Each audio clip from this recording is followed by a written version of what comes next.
We've got something that might actually surprise you. This is the high-grade Hyaku Shiki gold plating version by JMS. This is the bootleg kit of the Gundam-based limited kit by Bandai. Now, just because it's an electro gold-plated bootleg kit doesn't mean you have to sneer at it. This one is surprisingly good. We're talking solid mold injection, shiny gold plating that rivals some official kits and very few of the typical bootleg headaches. But is it all gold and glory? Or are there a few chinks in this golden armor? Let's find out. Hello everyone, welcome to another MechaShark bootleg review, where we dig into the world of copycat model kits to find out if they're a hidden gem or a dumpster fire.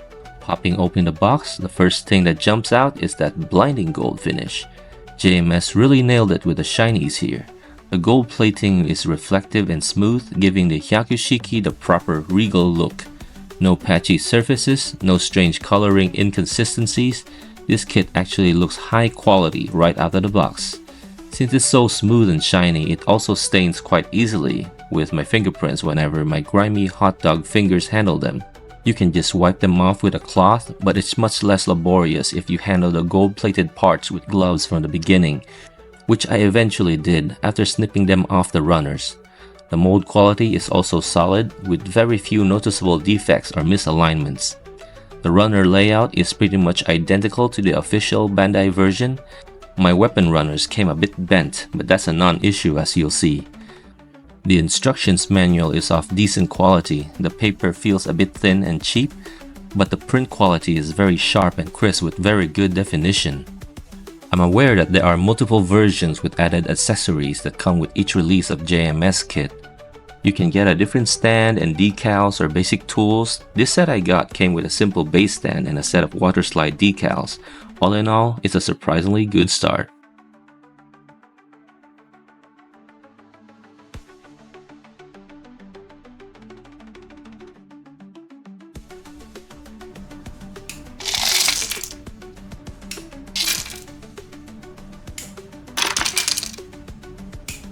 The build experience is smooth, for the most part, with a few caveats.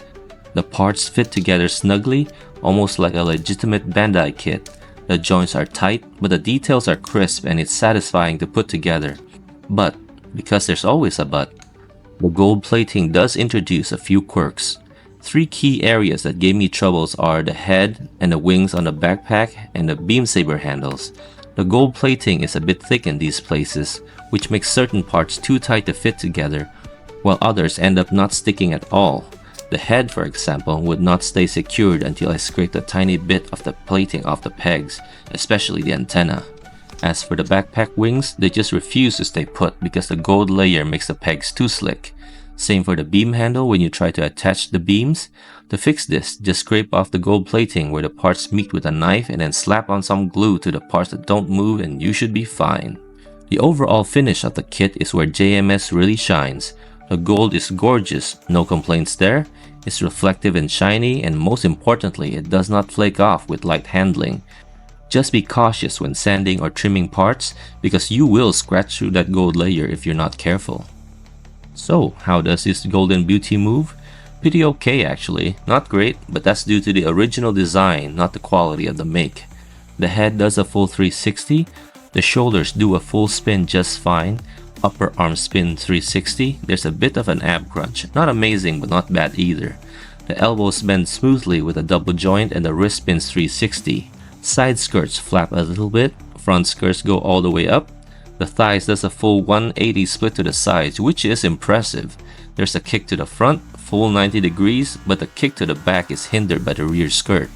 The knees are double jointed but can't fold well due to the tubings behind the knees. The ankle wiggles a bit front and back, which is kind of limited. The ankle side to side is okay, it's not great. It's far from par with the latest high-grade standards, that's for sure. But that's because the design of this kit goes all the way back from 2016. Still, it is leagues ahead of the usual Gao stiff joints and noodle limbs. Stability is another plus. Even with that big backpack, this kit stands well without any signs of wobbling. However, if you plan on more dynamic poses, you'll want to keep an eye on those backpack wings. They tend to sag or pop off whenever you adjust the shoulders or upper body or just brush through it with a touch too strong.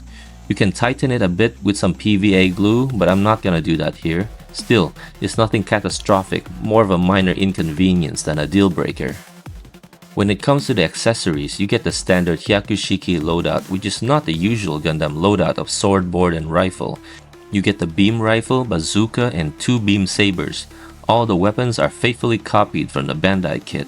And since there are no gold plating on the accessories except for the beam saber handles, it doesn't interfere with their assembly or handling. The beam rifle and bazooka are pretty standard for their kind. The beam rifle is 2 pieces of plastic slapped together, then a nozzle attached. The bazooka is 2 pieces of plastic slapped together with a rotating handle in between. The beam saber blade is a clear banana yellow that glows green under UV light. I find that pretty cool since this is not the usual color for Gundam kits. So, what's the final word on the high-grade Hyaku Shiki gold-plating version by JMS? Honestly, for a gold-plated bootleg, this kit is a pleasant surprise. If you're looking for a gold-plated Hyaku Shiki but don't want to shell out for the pricey official version, this could be a great alternative. It's got solid construction, decent articulation, and that beautiful gold finish. Just be prepared to do a bit of tweaking with the head, backpack, and beam saber handles to get everything secured. The only other point of reference I have for something similar is the high-grade Gundam Seed Shiranui Akatsuki by Gao Gao Hong Lee.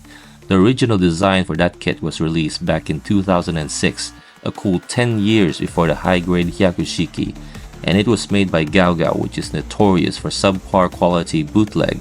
As I'm showing you here, you can't tell from the finished product, but that kit was a pain to put together. Non-plated parts don't even fit that well, and gold-plated parts almost don't fit at all. I had to glue most of the gold-on-gold connections together and touch up a lot of scratches and flakings with gold markers. Compared to the Gao Gao Shiranui Akatsuki, the JMS Hyaku Shiki is leaps and bounds better, a far better superior kit for sure. For builders looking for a relatively quick, shiny display piece, this is a no-brainer. But if you're more of a perfectionist, you'll want to factor in some time for fixing up those minor fitting issues. Either way, it's a bootleg that punches well above its weights and proves that not all gold-plated knockoffs have to be horrible. That's it folks for this review.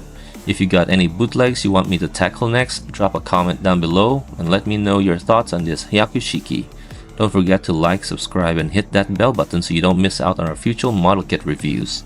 You can check out my other videos as well as my other channel for the music that I make. Until next time, keep building, stay shiny.